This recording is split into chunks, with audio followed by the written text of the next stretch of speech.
how do you do it? Should more leaders be in psychotherapy? Should they be mountain climbing? What are the mechanics of changing a limitation? I mean, after all, if it's your own limitation, presumably, you put it there. You're probably attached to it on some level. Well, unconsciously maybe, but let's just talk about how it happens. People are not one way. We are a reflection of the states we're living in. When you're in a frustrated state, an overwhelmed state, a tired state, your brain processes completely differently than if you're in a passionate state, whether you're feeling determined, whether you're feeling committed, whether you feel completely resolved. So learning to change the leader's state, learning how to change your own state. Because, people, one of the silliest questions I get asked is, you're not really that happy, are you? You have bad days, don't you? Of course they have, bad times. But I don't have bad days anymore, and it's not BS, it's because I've trained myself like an athlete to go in these peak states so often that they're just natural for me. It's like building a muscle. So it's not like I'm so smart or I'm just so positive. It's just like, why would I waste my time stressing out? I have a 90-second rule. I'll stress for 90 seconds, but stress is not going to solve it. Let me put myself back in a different state. And so the way I do that is I use my body. Because I've done this with athletes for decades, with billionaire businessmen. If you see somebody gets in a slump of some sort, great athlete, Paul Tudor Jones, one of the greatest financial traders in the history of the world, I've coached him for 22 years. When I came to see him, this is a man who made 200% in 1987 when the stock market had its biggest single crash in a day, percentage-wise still. He made 200% for his clients, more money than anybody could dream of. Then he went to the moon and he went down to earth and then he lost money. So I was brought in to turn him around. Well, how do you turn a guy like that around? Yeah. I watched him. His shoulders were down. He was breathing like this. He's sitting like this the whole time because he'd been through these failures and it started to get stored in his body. Now, in this state, this man is a genius, couldn't do it. So I watched films when he was at his best. And he's like standing up and he's doing this. He's, this is what I'm gonna do, sell this, make this happen. And the movement, the intensity, the way he used his face. And so I showed him a video of himself today. I showed him a video when he was at his best. And I said, what do you notice? He was like, those are two different people. I said, yes, but we can get back to this guy by just using the body first. Trying to use your mind, you'll go in circles. But I've been teaching for years that a radical change in your body instantly changes your biochemistry. 38 years I've taught it. 2 years ago at Harvard, they did a study, scientifically proven what I've been teaching all these decades, where they call it power postures. Yeah, the Wonder Woman stance. Yeah, standing like Wonder Woman or Superman for 2 minutes. Yep. Or like you see a guy that's like this, pulled back like that for 2 minutes, literally increases your testosterone in your biochemistry within 2 minutes by 20%. It drops cortisol by 18%, which is the stress hormone, and increases your chance of taking a more risky behavior, which is what's required of a leader, by 33%. 2 minutes. Now that's just standing a certain way. I show people use their voice, their body, their movement, which is 10 times more dynamic than just a stiff stance. And when you change your state, your mental, emotional state, you change your performance. Haven't you had times when you have can't remember how to spell a difficult word like the, or your own email really or something tired, like that? Can't remember like what your it is. Cousin's name. Yeah, exactly. Yeah. And then you've had times where you're in the flow where after you do something, you're like, I did that. I don't know how I did it, but I did it. Absolutely. I was in the flow. Well, you're the same person. The only difference is state. So training yourself to be in a peak state every day.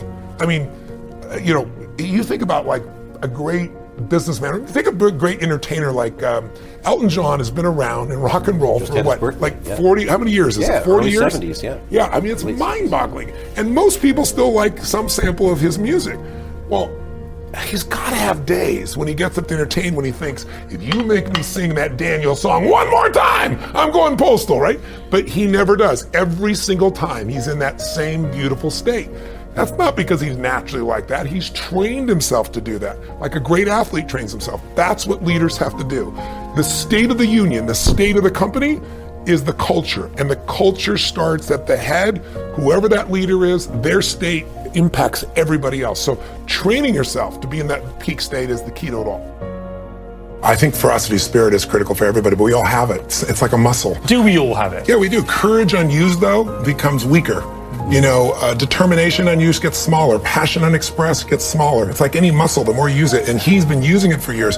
His son, though, here's the other thing. He had a reason larger than himself. You see the pattern in all the people that have overcome.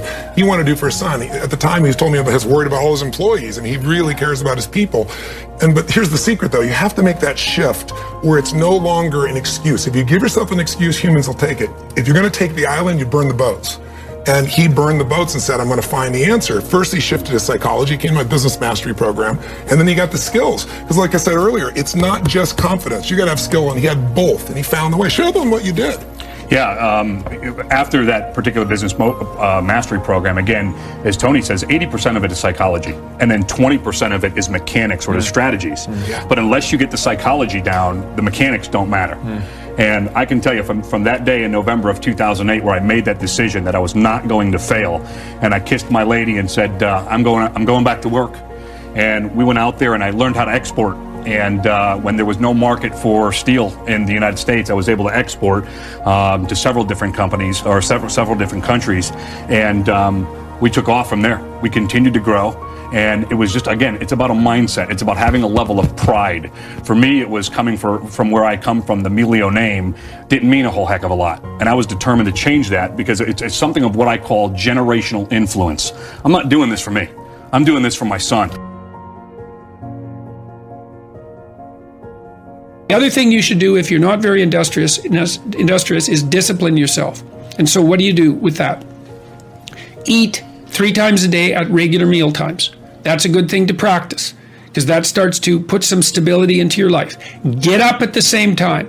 I would highly recommend all those young people out there who are listening, like, you want to get a jump on life, get the hell out of bed in the morning. As I've got older, I've got up earlier and earlier. Now that's partly because you don't need as much sleep, but it's also partly because I've got more and more disciplined. Like, get up early in the morning and get your things done. Man, learn to get up at 6 in the morning and you'll be one deadly creature, especially if you can get to work. You'll have half your damn day done by the time other people haul their sorry asses out of bed. And so that's a massive, massive advantage. Look, Warren Farrell, not the comedian, Warren Farrell, the author, he outlined data in Why Men Earn More, which is a book I would recommend, by the way, showing that if you work 13% longer hours, you make 40% more money. It's nonlinear. So you think, why is that? Well, imagine you had 10 employees and one of them works an extra 10%. It's not much. Well, how often is that person going to be promoted, assuming you have a clue as a boss? It's like you're going to look at the 10 people and you're going to think, oh, that guy's always here like 45 minutes early. It's like, why don't we give him the promotion? Obviously, right? So these small edges that you can manage like that, work an extra 10% or extra 13%, have non-proportional payoffs. That's part of the Pareto distribution. So get your sleep cycle organized so you get up in the morning. Learn how to do it. No excuses. I'm too tired in the morning. I don't like mornings. Who cares? That's not relevant. It's like discipline yourself so you can manage it. Schedule your meals because that's a good disciplinary routine. And then learn to use a calendar like Google Calendar. Many of you out there do not use a calendar. Okay, a calendar is not a prison and it's not a tyrant. Not if you use it properly. A calendar keeps anxiety at bay. It makes sure that you do what you need to do, which is important because otherwise you fall behind. But if you use it properly, it also helps you plan what you want to do. So I could say, well, lay out your damn calendar and design the days you would like to have. That's what your calendar is for. So you can put in all sorts of things in there you want to do and that would be good for you. And that's a really good way to start being more industrious. Make a plan. You need a plan for 3 years. You need a plan for the next year. You need a plan for the next 6 months. You need a plan for the next 3 months. You need a plan for the week. You need a plan for the day. You need a plan for the hour. All of that. I make lists constantly of what I have to do. And they're like daily, weekly, monthly, yearly. Right now, I can't look out more than about 6 months, because my life is too complicated and chaotic. But you need a vision of who you could be, what character you could have. 3 to 5 years out, you can't go much farther than that because life is too unpredictable, I think, to make vision that's longer term than that subject to there's too much chance associated with it to spend a lot of time on. Maybe you can stretch it to 5 years, and in rare cases, you can have a 10-year goal, but it has to be pretty low resolution. But you want plans at all those levels of resolution. You want to write the things down. And because what are you going to do? You're going to stumble around and get what you need? You're going to stumble around and be useful to other people? And it's useful to be useful to other people, you know. They want to work with you then. They want to do things with you. They want to have you around. They trust you. They open up opportunities for you. And if you stumble around like you're blind, you're not going to get anywhere. And then you're going to suffer. And then you're going to be bitter. And then you're going to be cruel. So that's hell. That's a bad outcome. The most important conversation you'll ever have is the one you have with yourself. You wake up with it. You walk around with it. Eventually, you'll act on it. And my self-talk was the most disgusting self-talk of all time. So the sewer of my mind, like I said, you have to go back in there and fix things. A lot of us are afraid. Like right now, 20 years ago, you wouldn't find me on this show. I was too embarrassed to tell you I stuttered, I lied, all these different things, getting beat up, getting bullied, whatever happened. But that's where the true transformation starts to happen. When you can look at people, anybody, thousands of people, one person, and say, hey, this is who I am. And this is where I have to fix myself. And this is where it really happened. I thought it happened when I was in, 19, 18 years old trying to pass this military test. Right. It happened here when I was almost 300 pounds, spraying for cockroaches, making $1,000 a month. And, people called me dumb. My dad called me so many things, it's not even funny. Being beat just stripped me of all self-esteem. This is when I realized I was alone on this earth. Yeah. I have God alone on this earth, and I have to fix everything. So this is where I started to develop an indestructible mental toolbox. Okay. So I came home one night after spraying for cockroaches at Ecolab, and literally I was praying at Steak and Shake, and I would go across the street to 7-Eleven. I had a 45-minute commute home. So I worked from 11 o'clock at night to 7 o'clock in the morning. Okay. I had a 45-minute commute home. And my stop would be, Steak and Shake, chocolate milkshake, across the street, 7-Eleven, box of mini chocolate donuts, and I would eat that on the way home. Yeah, sure. When I come home, I turn the TV on, I take my shake because the box of donuts they were killed. Oh, yeah. I kill those. Yeah. Go back to the back, turn the TV on and take a shower. Listen to the TV while I'm taking a shower. This day I heard these guys on the TV talking about Navy SEAL, toughest, class 224. So I heard stuff about Navy SEALs.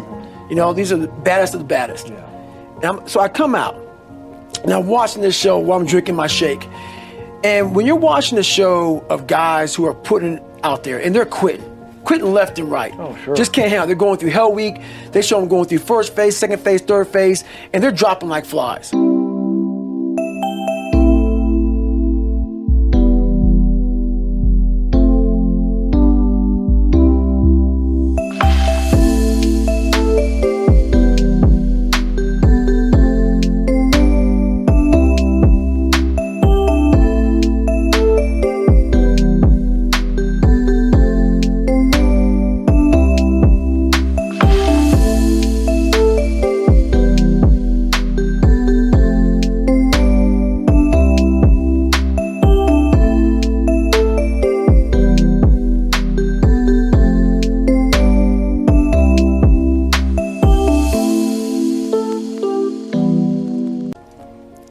I looked in this one guy's eyes who was ringing the bell to quit, to put his helmet down out of Navy SEAL training, and I saw myself.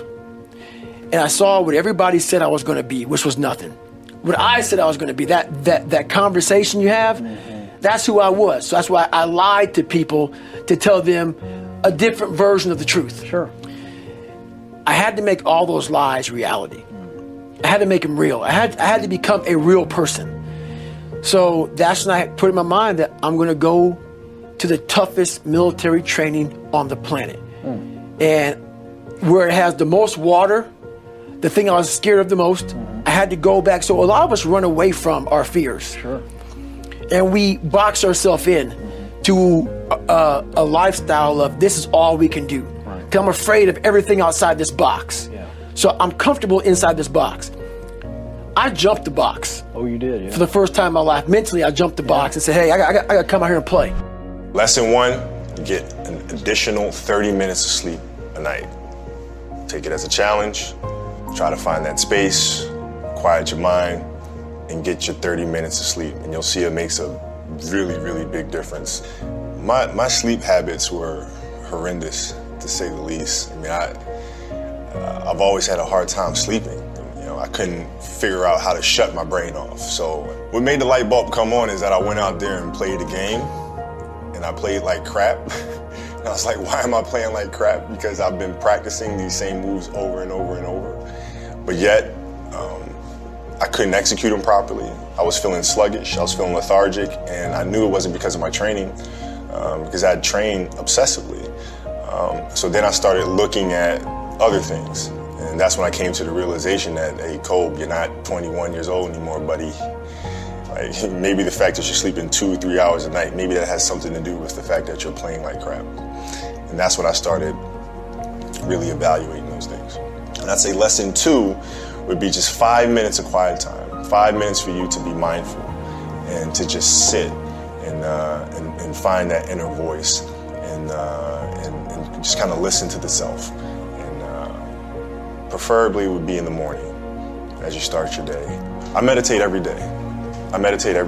And I do it in the mornings, and I do it for about 10 to 15 minutes. And I think it's important because it sets me up for the rest of the day. You know, it helps me. It's like having an anchor. You know, it's if I don't do it, I feel like I'm constantly chasing the day, as opposed to being able to be controlled and dictate the day. Not that you're, you know, calling the shots on what comes forward, but the fact that I am set and ready for whatever may come my way. You know, I have a calmness about whatever comes my way and a poise. And that comes from starting the morning off with meditation. For me, it's really just listening to my inner self. I mean, that's basically it. Like you sit in silence and you just allow these thoughts to come forward, and you get a chance to observe the self and things that may be lying beneath the surface that if you don't have that time to sit quietly on your own, you'll never pay attention to. You know, because if you think about it, like,